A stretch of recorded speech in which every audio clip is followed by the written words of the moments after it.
حضرت یعقوب علیہ السلام کی مکمل کہانی۔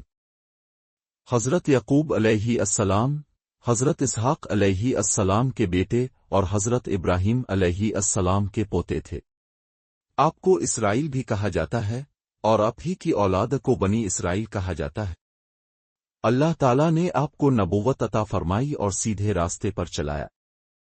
حضرت یعقوب علیہ السلام کے 12 بیٹے تھے، جن میں حضرت یوسف علیہ السلام سب سے زیادہ نیک، خوبصورت اور والد کے دل کے قریب تھے۔ ایک دن حضرت یوسف علیہ السلام نے خواب دیکھا کہ 11 ستارے، سورج اور چاند ان کو سجدہ کر رہے ہیں۔ حضرت یعقوب علیہ السلام نے سمجھ لیا کہ یہ ایک عظیم نبوت کی علامت ہے، اور اپنے بیٹے کو نصیحت کی کہ یہ خواب اپنے بھائیوں کو نہ سنائے، ورنہ وہ حسد کریں گے۔ یوسف علیہ السلام کے بھائی ان سے حسد کرنے لگے، اور ایک دن انہوں نے فیصلہ کیا کہ انہیں گھر سے دور کر دیا جائے۔ انہوں نے یوسف علیہ السلام کو جنگل میں لے جا کر کنویں میں ڈال دیا۔ گزر گئے۔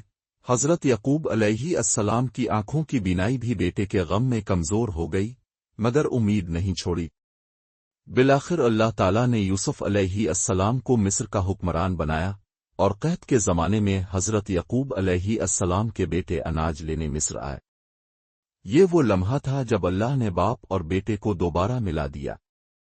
یوسف علیہ السلام نے اپنا تعارف کروایا، والد کو بلایا اور سب بھائیوں کو معاف کر دیا۔ جب حضرت یعقوب علیہ السلام مصر پہنچے تو اللہ نے ان کی بینائی لوٹا دی اور وہ اپنے بیٹے سے مل کر خوش ہوئے۔ زندگی کے آخری وقت میں اپنے اپنے بیٹوں کو نصیحت کی کہ ہمیشہ اللہ کے دین پر قائم رہیں اور صرف اسی کی عبادت کریں۔ آپ کی وفات کنعان، فلسطین میں ہوئی اور آپ کو وہیں دفن کیا گیا۔